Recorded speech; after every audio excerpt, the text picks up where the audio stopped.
know what I mean? Like Wesley doesn't have that itty bitty waist, but the illusion he still has because he's so wide. Yeah. But when's the last time Chris stood next to someone that legitimately was his size or bigger? Nobody. He never has. So hello guys, तो मैं ले आया हूँ body building की बहुत सारी नई updates और आज की फर्स्ट अपडेट में बात करते हैं रॉकी बैल्बोआ, क्रिस बम्स्टेड की।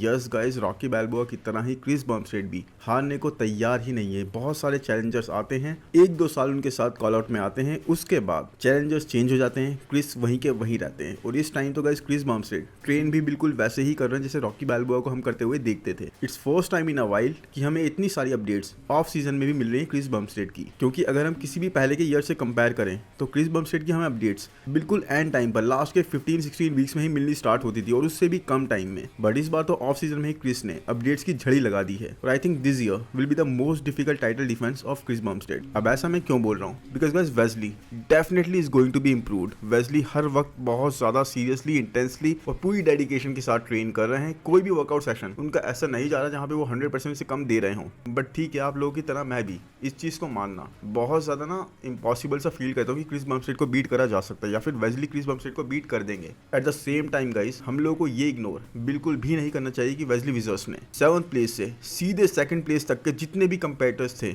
सबको बीट करा है आर्नो क्लासिक में, एक बार नहीं 2 बार। यानी कि 6th, 5th, 4th, 3rd, 2nd सारी प्लेसिंग्स को बीट करके आर्नो क्लासिक में ही बिकेम अ विनर। अब देखो कितनी बड़ी बात है ये। और इंप्रूवमेंट्स वर ह्यूज मैन, मतलब इंप्रूवमेंट्स बहुत ही नेल बाइटिंग थी वेस्ली विजर्स की। और इसी तरह से guys he is grinding his way up, बिल्कुल भी कमी नहीं छोड़ रहा है वो। और अब देखो ये जे कटलर के पॉडकास्ट में जहाँ पे कियान पियर्सन भी आए थे, वहाँ पर एक काफी इंटरेस्टिंग क्वेश्चन रेज हुआ। know what I mean? Like Wesley doesn't have that itty bitty waist, but the illusion he still has because he's so wide. Yeah. But when's the last time Chris stood next to someone that legitimately was his size or bigger? Nobody. He never has. So तो आपने देखा होगा कि question कितना ज़्यादा interesting था कि कब क्रिस बम्स्टेड लास्ट टाइम ऐसे चैलेंजर से चैलेंज हुए थे जो उनके बराबर साइज में था, उनके बराबर हाइट में था और उनकी जितना ही पोटेंशियल रखता था। एंड ट्रस्ट मी गाइस, ऐसा बिल्कुल भी हमने नहीं होते हुए देखा अभी तक। वेस्ली विजर्स हाइट में क्रिस से ज़्यादा टॉलर साइड पर हैं और साथ के साथ अगर साइज़ की भी बात करें तो वेस्ली के पास क्रिस से ज़्यादा साइज़ है बिकॉज उनका वेट कैप भी ज़्यादा है और इस बार तो उसे पूरी तरह से यूटिलाइज करने ही वाले हैं। हाँ, लेग्स की बात है अलग, वो मैं आपसे बात करूंगा उस बारे में भी आगे इसी अपडेट में। But trust me guys, Wesley Vissers is working really hard now. Ramon Dino के बारे में भी इस पॉडकास्ट में बात हुई और एक बहुत अच्छा पॉइंट उनके बारे में भी रेज हुआ। देखो, रमॉन डिनो का ना कोई हेटर है, everybody likes him. Dino army बहुत ही बड़ी है, बहुत ही ह्यूज है, पूरा ब्राजील उनको सपोर्ट करता है और उसके साथ साथ आप लोग और मैं, हम सब लोग भी बहुत ज़्यादा डिनो को सपोर्ट करते हैं। बट उसके साथ हम ये सब भी जानते हैं कि रमॉन डिनो की पोजिंग बहुत ज़्यादा लैक करती है गाइस और इसी वजह से उनकी स्टेज प्रेजेंस उस तरह से नहीं आती, उनकी प्रेजेंटेशन स्टेज पर उस लेवल की होती ही नहीं। वो करिश्मा जो क्रिस बम्स्टेड कैरी करते हैं, जो हमने वेस्ली विजर्स को कैरी करते हुए देखा इस बार के आर्नो क्लासिक में, वो हमें रमॉन डिनो के पास नहीं दिखता। इवन टेरेंस रफिन गाइस, टेरेंस रफिन जब स्टेज पर होते हैं उनकी एक प्रेजेंटेशन होती है, उनकी एक प्रेजेंस होती है स्टेज पर, वो चीज़ निकल के बहुत ज़्यादा ना बाहर आती है। जबकि रमॉन डिनो की जो पोजिंग है वो बहुत ज़्यादा लैकिंग लगती है, साथ में उनकी प्रेजेंस उस तरह से नहीं लगती। I don't know why. देखो, फिजिक में कोई कमी नहीं है, बहुत ही एक्सेप्शनल एथलीट है, एक्सेप्शनल जेनेटिक्स है, एक्सेप्शनल फिजिक है, वर्कआउट भी उसी तरह से करते हैं, डेडिकेशन भी उसी लेवल की है। लेकिन जो चीज़ है गाइस उस बारे में बात करी जानी चाहिए। आपको क्रिस बम्स्टेड की प्रेजेंस दिखती है ना, कैसे वो रिएक्ट करते हैं, कैसे वो कनेक्ट करते हैं लोगों के साथ। और इस बार तो आपने आर्नो क्लासिक में देखा होगा कि वेस्ली विजर्स किस तरह से पोस्ट कर रहे थे, किस तरह से उनका कनेक्शन था विद पीपल, विद ऑडियंस, जजेस के साथ। और साथ में गाइस ऐसा लग रहा था कि म्यूजिक के साथ वो वन हो चुके हैं, मतलब बिल्कुल एक मेल्ट हो चुके हैं म्यूजिक में। इस तरह से ही was posing with the beats, कोई भी कमी वो नहीं छोड़ रहे थे। ऑल्सो सी कियान पियर्सन ने इस बारे में क्या बोला। I think so. He has very pretty deep lines. Even his quad sweeps, they may not be as big as people want them, but just look at the detail. It's so deep. The hamstrings, he just have the most like golden era. Kiyan Pearson ने उनकी quad sweeps की बात करी कि yes, Wesley विजर्स की quad sweeps अभी उस तरह से बिगर साइड पर नहीं है, but at the same time guys उनकी क्वाड स्वीप्स दूसरे एस्पेक्ट्स में बहुत ज़्यादा अमेजिंग है, बहुत ज़्यादा सुपीरियर है। और वो है एक ब्यूटी, एक एस्थेटिक्स, एक क्लीनलीनेस। मतलब उनकी क्वाड स्वीप्स की जो सेपरेशन आती है, उनकी क्वाड स्वीप्स जो नेचुरल लुक देती हैं, जो एस्थेटिक अपील देती हैं, जो क्लीनलीनेस दिखाती हैं, जो फ्रेशनेस दिखाती हैं फिजिक में, उनके बारे में बात करी। उस जैसी क्लीनलीनेस, उस जैसी फ्रेशनेस, उस जैसी सेपरेशन, वो लाइन्स उस तरह की किसी और एथलीट के पास अभी नहीं दिखती हमें क्लासिक फिजिक डिवीजन में। जैसे देखो, ओपन डिवीजन में किसी की भी क्वाड स्वीप्स पे इतनी अच्छी सेपरेशन हमें नहीं दिखती जैसी माइकल क्रीजो की दिखती है। अब ठीक है, उनकी फिजिक में दूसरी कमियां हैं, दूसरे एस्पेक्ट्स हैं, बहुत ज़्यादा चीज़ें चलती रहती हैं, बट उसके साथ साथ गाइस जो चीज़ है वो तो आप मानोगे ना, किस तरह की सेपरेशन, किस तरह की क्लीनलीनेस, एक फ्रेश लुक आता है, बिल्कुल जैसे कुछ भी इंजेक्ट नहीं करा गया उस जगह पर। वही चीज़ हमें वेस्ली विज़र्ड्स के साथ भी देखने को मिलती है। Well that's true guys, that's the beauty of Wesley's physique कि कोई एस्पेक्ट अगर नहीं है तो दूसरी तरफ से उस चीज़ को वो कवर कर रहे हैं। और आप मानो या ना मानो guys, IFBB will think about it's division, यानी कि देख लो जैसे अब मिस्टर ओलंपिया में ओपन डिवीजन के बारे में IFBB ने सोचा है कि हमें कौन सा एम्बेसडर चाहिए, कौन सा स्पोर्ट के लिए बढ़िया है, because IFBB is an organization. मैं इस चीज़ को कई बार बोल चुका हूँ, आई थिंक किसी और यूट्यूबर ने इस चीज़ पर इतना ज़्यादा जोर नहीं दिया होगा जितना मैंने दिया है। तो IFBB एक ऑर्गेनाइजेशन है और उसको भी अपने प्रॉफिट एंड लॉस के बारे में देखना है, अपने स्पोर्ट के बारे में देखना है, अपने ऑर्गेनाइजेशन के बारे में देखना है। तो वही चीज़ का जैसे ओपन डिवीजन के बारे में देखी गई, वैसे ही अब क्लासिक डिवीजन के बारे में भी देखनी चाहिए। बिकॉज सी क्रिस बमस्टेड का करियर अब बहुत ज़्यादा नहीं है गाइस। देखो उनको बेबी भी हो चुकी है, उसके बाद वो कई सालों से बोलते आ रहे हैं लगातार लास्ट 2-3 ईयर से कि अब वो ज़्यादा compete नहीं करेंगे। अब इट्स टाइम जब वो अपने बूट्स हैंग कर देंगे। तो I don't know, may be देखो बेस्ट केस सिनारियो अभी वो 6 टाइटल के लिए जा रहे हैं, इसके बाद वो 7 टाइटल के लिए भी जाएँ, 8 टाइटल के लिए भी जाएँ, लेकिन उसके बाद क्या? और ये मैं बेस्ट केस सिनारियो बोल रहा हूँ गाइस, हो सकता है इसी साल ही अनाउंसेस कि मैं रिटायरमेंट ले रहा हूँ, अब मैं इससे ज़्यादा कंप्लीट नहीं करूँगा जीतने के बाद, या फिर जो भी रिजल्ट हो, वैसे जीतने का रिजल्ट होगा मेरे हिसाब से इस साल तो कम से कम। तो ऐसा हो सकता है बेस्ट केस सिनारियो 7 के लिए जाएँ या फिर 8 के लिए जाएँ, बिल्कुल ही बेस्ट बनकर एक अलग ही लेवल लेकर रिटायर हूँ। तो अब देखना पड़ेगा, लेकिन उसके लिए IFBB को पहले डिसाइड करना है कि अब नेक्स्ट फेज कौन बनेगा क्लासिक फिजिक डिवीजन का। मेरे हिसाब से गाइस अगर करिश्मा की बात करें, प्रेजेंटेशन की बात करें और करेक्ट की बात करें, तो वेस्ली विज़र्ड से ज़्यादा हर एक एस्पेक्ट में कोई और निकलता हुआ आगे नहीं आ रहा है। उस पर्सनैलिटी में, उस क्लासिक डिवीजन को रिप्रेजेंट करने में मुझे नहीं लग रहा और कोई रिप्रेजेंट इस तरह से कर पाएगा। तो एनीवेज गाइस, अब चलते हैं नेक्स्ट अपडेट पर, और वो है बिग रैमी। अब big ramie guys, I don't know man, ये क्या कर रहे हैं। देखो सबसे पहले तो मैं ये बताता हूँ, ये अपडेट देखो इनकी गेस्ट पोजिंग। अब इनकी ये गेस्ट पोजिंग ना किसी ने मेरे साथ शेयर करी थी इंस्टाग्राम पर, मेरे एक सब्सक्राइबर ने ही। उसके बाद उस वक्त तो शायद मैं ट्रिप पर था तो मैंने इग्नोर कर दी। फिर मेरे साथ एक बार किसी और ने फिर शेयर करी कल, तो मुझे लगा कि मुझे इस चीज़ को कवर करना चाहिए। अब गेस्ट पोजिंग देख के देखो लग रहा था कि अभी करंट की है, बिल्कुल इतनी ज़्यादा फिजिक इनकी ऐसी लग रही थी रीसेंट टाइम्स वाली, तो मुझे लग रहा था ये। लेकिन मैंने अपने ब्रदर के साथ डिस्कस करा इस बारे में, तो उसने जो बिग रैमी की लेटेस्ट अपडेट्स हैं, मतलब जहाँ पर वो अपनी फिजिक अपडेट प्रेजेंट नहीं कर रहा है, बट उनका लुक पता लग रहा है, उनके लुक को देखकर, उनके फेशियल स्ट्रक्चर को देखकर, जैसी बियर्ड वगैरह उस चीज़ों को मैच करा तो बिल्कुल सेम सी लग रहा था उनका ये लुक। ऐसा लग रहा था कि यस ये अभी की अपडेट है। बट थोड़ा और रिसर्च करने पर गाइस पता लगा कि अभी की नहीं, 2021 की गेस्ट पोजिंग है। 2021 के शो में इन्होंने वहाँ पर जाकर गेस्ट पोजिंग करी थी, वही अपडेट हमें बिग रैमी की अब दोबारा देखने को मिल रही है। तो मुझे नहीं पता गाइस बिग रैमी क्या कर रहे हैं, किस तरह से एक तरह से ये माइंड गेम खेल रहे हैं, मतलब कभी पुरानी अपडेट्स दे देते हैं और कभी बीच में एकदम से हल्के से चुपके से एक छोटी सी नई अपडेट डाल देते हैं। लोग कंफ्यूज हो जाते हैं कि भाई ये सारी ही नई अपडेट्स हैं, ये क्या चल रहा है। अब देखो इस अपडेट को देख के अगर रिसर्च नहीं करता तो शायद मैं यही बोलता आपसे कि ये नई अपडेट है। बाकी आप लोगों में से कुछ लोग मुझे बताए थे कि ये पुरानी अपडेट ही है। बिग रैमी पता नहीं क्या कर रहे हैं। आपने देखा 3-4 उन्होंने ऐसी अपडेट शेयर कर दी हैं जहां पर पुरानी गेस्ट पोजिंग उन्होंने शेयर करी और साथ में उन्होंने इस बारे में कोई भी कमेंट नहीं डाला, कोई कैप्शन नहीं डाला, कोई बताया नहीं कि भाई ये कब की है, और लोग इस बारे में सोचते रहेगा कि ये कब की है। तो वही है, अभी इनकी फिजिक कैसी लग रही है किसी को भी नहीं पता। गेस्ट पोजिंग आई थिंक सिर्फ 2 वीक्स रह गए हैं, जस्ट 2 वीक्स का। 2 वीक्स में हमें एक्चुअल में पता लग जाएगा कि बिग रैमी कहाँ पर स्टैंड कर रहे हैं इस टाइम पर, इस लाइनअप पर, इस रिटर्न के बाद में। कितनी उनकी इंजरीज रिकवर हुई हैं, कितने उनके सारे इशूज फिक्स हो चुके हैं, कैसी उनकी फिजिक लग रही है, और क्या उनका अब भी चांस है टॉप 6, टॉप 5, टॉप 3 या फिर इवन डायरेक्ट को चैलेंज करने का। तो ये चीज़ हमें पता करने के लिए सिर्फ और सिर्फ 2 वीक्स और वेट करना पड़ेगा। लेकिन बस यही है कि आप लोग भी कंफ्यूज मत होना, ये बिग रैमी की लेटेस्ट अपडेट नहीं है, बल्कि वो अपनी पुरानी अपडेट शेयर कर रहे हैं। एक तरह से एक हाइप क्रिएट कर रहे हैं, एक मोमेंटम क्रिएट कर रहे हैं, ताकि लोग उनके बारे में सोचने लगें, उस तरह से दोबारा बात होने लगे और लोग वेट करने लगे कि एक्चुअल में बिग रैमी इस टाइम पर लग कैसे। तो आप बताओ गाइस आपको ये अपडेट्स कैसी लग रही हैं, बाकी आपके इस बारे में क्या विचार हैं कि बिग रैमी ऐसा क्यों कर रहे हैं। बाकी अब चलें अगर नेक्स्ट अपडेट पर, तो वो है क्विंटन बीस्टवुड की। और क्विंटन बीस्टवुड ने कंफर्म कर दिया है कि वो न्यूयॉर्क प्रो में कम्पीट करें निक वॉकर के अगेंस्ट। अब देखो कंफर्म, ये ऑफिशियल स्टेटमेंट कोई नहीं आया ऐसा, लेकिन मार्क माई वर्ड्स, जिस तरह से उन्होंने अपडेट्स दिए, जिस तरह से अपने वीक्स आउट वो बता रहे हैं, वो बिल्कुल यहीं पे कम्पीट करने वाले न्यूयॉर्क प्रो में। और यहाँ पर इनकी अपडेट्स को देखकर guys definitely I can say कि he is looking like a better version of Samson daughter. Yes guys, ये वो हर चीज दिखाना अपनी फिजिक में जो सैमसन डॉटर से लोग एक्सपेक्ट करते हैं। देखो वैसे ही एस्थेटिक्स हैं, ग्रेट साइज है, conditioning is coming in, shape exceptional guys, shape बिल्कुल सैमसन डॉटर से भी ज्यादा स्मॉलर वेस्ट मुझे इनकी लग रही है विदाउट अ डाउट। बस वही है गाइस, इतना अच्छा साइज होने के बाद भी इनको और ज्यादा साइज की रिक्वायरमेंट है। यस, टॉलर बॉडी बिल्डर्स के साथ एक बहुत बड़ी प्रॉब्लम ये होती ही है। अब इनकी हाइट अच्छी खासी है, इसीलिए गाइस इतना भरा हुआ फ्रेम होने के बाद भी इन पे और ज़्यादा साइज़ की रिक्वायरमेंट है। बट वही है कंडीशनिंग आप देख लो मैट जॉनसन के साथ होने की वजह से कोई ऐसा इशू नहीं आएगा सैमसन डॉडा के जैसे हम देखते रहे हैं। सैमसन डॉडा को हम हमेशा से चाहते थे कि एक लेवल की कंडीशनिंग वो ले आए, उसके बाद उनको कोई बीट नहीं कर पाएगा, बट वो चीज़ अभी तक वो नेल नहीं कर पाए हैं। अब तो खैर वो एक अलग ही जगह जा चुके हैं, उस बारे में मैं नेक्स्ट अपडेट में शायद कवर करने का ट्राई करूंगा, अभी पूरी तरह से वो कंफर्म नहीं है। लेकिन अगर हम क्विंटन बीस्टवुड की ही बात करें तो डेफिनेटली गाइस न्यूयॉर्क प्रो में he will make it difficult for second place, yes, क्योंकि आप जानते हो इनकी बैक की वीकनेस पहले थी, बैक इनकी लैग करती थी बट नॉट एनी मोर। यहाँ पर देखो इन्होंने दिखाया हमें अपनी बैक पोज को, crazy back lat spread pose यहाँ पे हिट करते हुए देखिए, उनकी बैक डेफिनेटली बहुत ज़्यादा इंप्रूव हमें लग रही है। अब देखो बैक डबल बाइसेप इन्होंने हिट नहीं करा, लेकिन बैक लेट स्प्रेड जो पोज इन्होंने प्रेजेंट करा है उसके बारे में अगर हम बात करें तो yes definitely it is looking very much improved.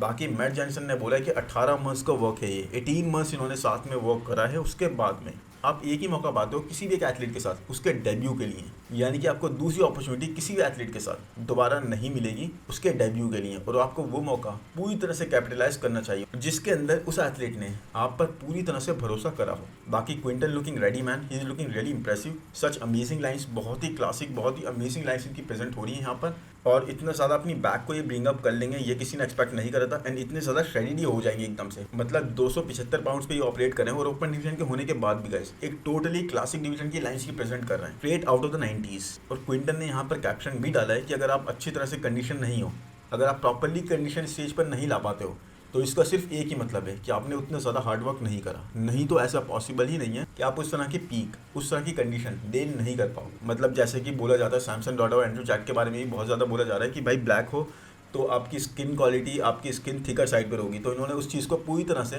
नकार दिया है कि नहीं भाई ऐसा नहीं है। इसका सिर्फ यही मतलब है कि आप उतना ज़्यादा हार्डवर्क नहीं करो, उतने ज़्यादा एफर्ट्स पुट इन नहीं करो, नहीं तो ऐसा नहीं होता। क्योंकि आप देख चुके हो रॉनी कॉलमैन मैन किस तरह की स्किन क्वालिटी वो लेके आते थे, तो ये बिल्कुल ही एक बेकार की बात है जो बहुत ज़्यादा इंडस्ट्री में चल रही है। मतलब इनके पास प्लेंटी ऑफ टाइम है टू इम्प्रूव और उसके बाद एक अच्छे से अच्छा पैकेज हमारे सामने प्रेजेंट करने के लिए, जबकि सैमसन डॉडा और एंड्रू जैक इस वक्त क्लोज टू 40 है, तो वही है, इनके पास टाइम है, इनके पास पोटेंशियल है और बहुत अच्छी लाइन से स्मॉलर वेस्ट ये प्रेजेंट कर रहे हैं। अच्छा खासा साइज होल्ड करने पे भी और ज़्यादा साइज चाहिए, कोच इन्होंने बहुत अच्छे चुन रखे हैं, तो मुझे ऐसा नहीं लगता कोई भी इनके साथ प्रॉब्लम आएगी। और यहाँ पर टोनियो बर्टन वगैरह के लिए या फिर आई थिंक मार्टिन फिट्जवाटर भी अगर यहाँ पर कम्पीट कर रहे हैं, जो कि मुझे कंफर्म नहीं है अभी, बट टोनियो तो कम्पीट कर रहे हैं, तो उनके लिए सेकंड प्लेस के लिए दिक्कत खड़ी कर सकते हैं। बाकी अब अगर चले नेक्स्ट अपडेट पर तो होएगा इस रीगन ग्राइम्स की, और रीगन ग्राइम्स ने बहुत टाइम बाद अपनी एक लेटेस्ट फिजिक अपडेट शेयर करी है। एंड कैप्शन में रीगन बता भी नहीं कि उनका मिशन इस वक्त है 20 पाउंड्स अपने फ्रेम पर ऐड करना, 20 पाउंड्स मोर गाइस, यानी 20 पाउंड्स मोर। अब आप समझ सकते हो लास्ट ईयर ही टच 300 अपने ऑफ सीजन में, उसके बाद प्रेप के बाद ऑन स्टेज जब ये आए थे तो 265 पाउंड या 270 पाउंड के आसपास थे, और उसके बाद भी he didn't look that much bigger, मतलब इतने ज़्यादा बिगर साइड पर ये नहीं लगे। रीगन के साथ इशू क्या है guys, he is good, he is really good, मतलब इनके पास अच्छा शेप है, अच्छे प्रपोर्शन है, इनकी कॉर्स लैक नहीं करती, इनकी बैक लैक नहीं करती, मतलब हर एक मसल डेफिनेटली सिमेट्रिकल है और प्रपोर्शन में है काफ़ी ज़्यादा, but he is great in nothing. कोई भी एक ऐसा मसल नहीं है जो बहुत ज़्यादा स्टैंड आउट करता हो, जैसे कि ये बिगेस्ट नहीं है, सबसे ज़्यादा मसल मास ये होल्ड नहीं करते, साथ में सबसे ज़्यादा श्रेडिड भी स्टेज पे नहीं आ पाते, इनका मिड सेक्शन सबसे ज़्यादा शार्प नहीं होता, सबसे ज़्यादा एस्थेटिक ये नहीं है, और इसीलिए गाइस इनको अपनी फिजिक को किसी तरह से उठाना पड़ेगा। एक ऐसी चीज़ इनको अपनी फिजिक में लानी पड़ेगी जो इनकी फिजिक को एक्स फैक्टर दे, जो बिल्कुल ना आप देखते ही बोलो कि yes wow man that is amazing. या तो फ्रीकीनेस हो, या फिर शेप हो, या फिर एस्थेटिक्स हो, या फिर मसल मास हो, कोई एक चीज़ आपको अपनी फिजिक में ऐसी कैरी करनी होगी, वो चीज़ इस वक्त रीगन ग्राइम्स के पास नहीं है। फिर चाहे वो बिगर बाइसेप पीक्स बोल लो या फिर डीप एप कट्स, कुछ तो आपको चाहिए होगा। अब देखो यहाँ पर इस ऑफ सीजन अपडेट में he is looking absolutely the same जैसे लास्ट टाइम के ऑफ सीजन में लग रहे थे, और इस बारे में गाइस निक वॉकर ने भी लास्ट ईयर बोला था कि ही लैक्स डेडिकेशन।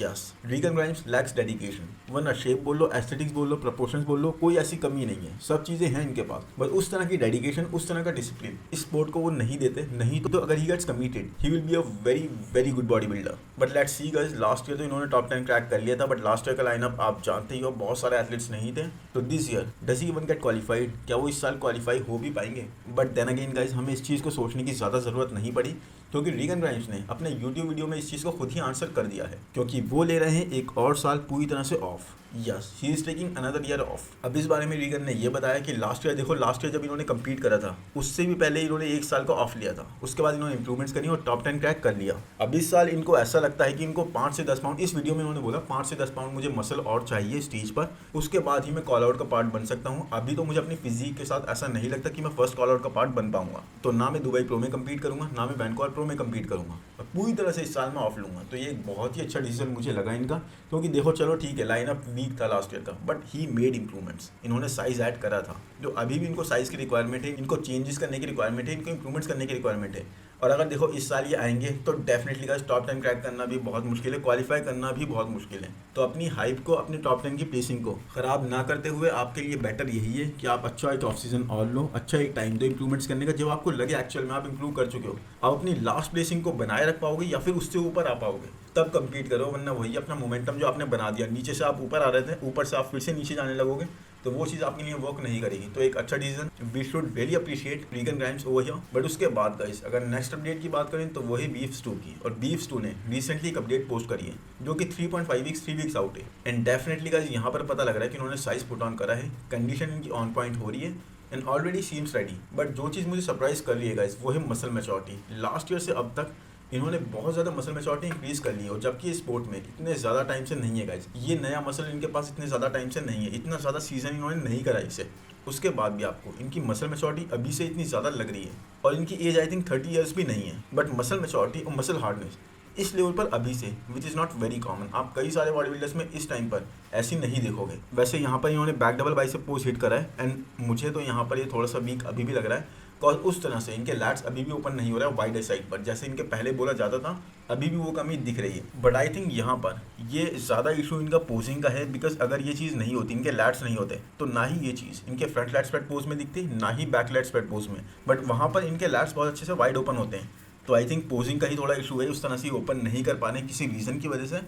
उसके अलावा ये चीज़ फिक्स हो चुकी है, और इन्होंने अभी लास्ट वीकेंड ना गेस्ट पोजिंग भी करी थी, एंड वहाँ पर भी he was looking really peeled, shaded लग रहे थे, थोड़े स्मॉलर साइड पर लग रहे थे। बट वही है गाइस, शायद हम इनको निक वॉकर से कंपेयर कर रहे हैं कहीं ना कहीं मेंटली, बिकॉज वहाँ पर ये कंपीट करने वाले न्यूयॉर्क प्रो में। लेकिन उसके अलावा गाइस इन्होंने इंप्रूवमेंट्स करी हैं, डेफिनेटली टाइम इनके पास बहुत है, अभी इनकी स्टार्टिंग है जस्ट करियर की। उसके बाद भी अगर ये कंडीशन ले आते हैं, पीक ले आते हैं, 3rd या 4th आते हैं शो के अंदर, तो that is going to be a really good victory for him. बाकी अब आज की लास्ट अपडेट की बात करें तो वो है गाइस ब्रैड विल्किन की। ब्रैड विल्किन ने अपना साइज जो लास्ट ईयर लूज कर दिया था उसे रीगेन कर लिया है। यस गाइस, इन्हें बहुत मेहनत करनी पड़ी इस चीज़ के लिए, बहुत ज़्यादा इनके इंटेंस वर्कआउट सेशन हुए, मैट जॉनसन ने बताया था इस बारे में, लेकिन उसके बाद इन्होंने अपना साइज रीगेन कर लिया। अब देखो लास्ट ईयर इनको सबसे लंबा ऑफ सीजन मिला था मिस्टर ओलंपिया के लिए प्रिपेयर करने के लिए, क्योंकि लास्ट ईयर से भी पहले जो लास्ट शो हुआ था जो कि क्वालिफाई करा था इनको नेक्स्ट ईयर के लिए, उसके लिए इन्होंने कंपीट करी, क्वालिफाई करा था। फिर लास्ट टाइम पे बिल्कुल इनके शो से पहले, मिस्टर ओलंपिया से पहले, इनको गट इशू हो गया, उसके बाद ये कंपीट नहीं कर पाए, उसके बाद इनको बहुत ज़्यादा ना हेल्थ इशू हो गए थे, और फिर इन्होंने साइज लूज करना स्टार्ट कर दिया, तो इनकी ऐसी सारी मेहनत बेकार चली गई थी। बट अब इन्होंने एक गेस्ट पोजिंग करी and he look bigger guys with all the loss size. Yes, सारा साइज रीगेन हो चुका है, इनकी क्वाड्स पर से नज़र हट नहीं रही थी, इनकी क्वाड्स इन्होंने बहुत ज़्यादा इंप्रूव कर ली हैं। अब ये कौन से शो में compete करते हैं ये तो मैन किसी को नहीं पता, अभी तक कुछ रिवील नहीं हुआ है। और मुझे लगता है जिस तरह का लाइनअप अभी चल रहा है ना, जिस तरह के कंपेटिटर्स अभी चल रहे हैं हर एक शो के अंदर, मेरे हिसाब से मैट जॉनसन अभी इनको थोड़ा और ऑफ सीजन लेने बोलेंगे, या फिर पूरी तरह से रेस्ट इस ईयर का, क्योंकि ऐसे आप कंपीट करो उसके बाद आप जीत ना पाओ, उससे बेटर है कि आपको पूरी तरह से प्लानिंग करके, जिस तरह का चल रहा है मैन माहौल, बहुत अच्छे अच्छे एथलीट्स भी कंपीट करके क्वालिफाई नहीं कर पा रहे हैं, तो उसी चीज़ के लिए इनको यही रिक्वायरमेंट है, और उसी चीज़ पर ये लोग ध्यान देंगे। फिर जब इनको सही लगेगा कि हाँ आप कंपीट कर सकते हैं, अब उस लेवल पर हम पहुंच चुके हैं, तभी ये डिसाइड करेंगे। बाकी इनके पोटेंशियल को बिल्कुल भी कम नहीं समझना चाहिए। अब मैं ऐसा क्यों बोल रहा हूँ, क्योंकि गाइस आपको याद होगा लास्ट ईयर जब इन्होंने क्वालिफाई करने से पहले एक शो में कंपीट करा था, वहाँ पर बहरूज तमानी को इन्होंने बहुत तगड़ा कॉम्पिटिशन दिया था, बहुत स्ट्रॉन्ग कॉम्पिटिशन दिया था।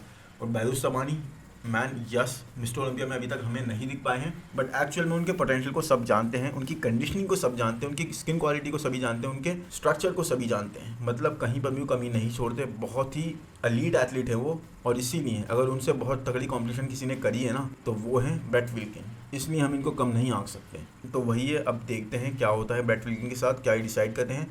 बट आज के लिए इतना ही गाइज, अब मैं लाता हूँ नेक्स्ट वीडियो, और नेक्स्ट वीडियो में बात करेंगे बहुत सारी नई अपडेट्स के बारे में। अभी के लिए इस वीडियो को यार लाइक कर दो, चैनल को सब्सक्राइब कर दो, नोटिफिकेशन बेल को दबा दो, कमेंट्स में बताओ किसकी अपडेट आपको अच्छी लगी, बिग रैमी ऐसा क्यों कर रहे हैं, ब्रैड विल्किन को अब क्या करना चाहिए, रीगन ग्राइम्स का डिसीजन आपको कैसा लगा। बाकी मिलते हैं नेक्स्ट अपडेट में, थैंक यू, बाय बाय।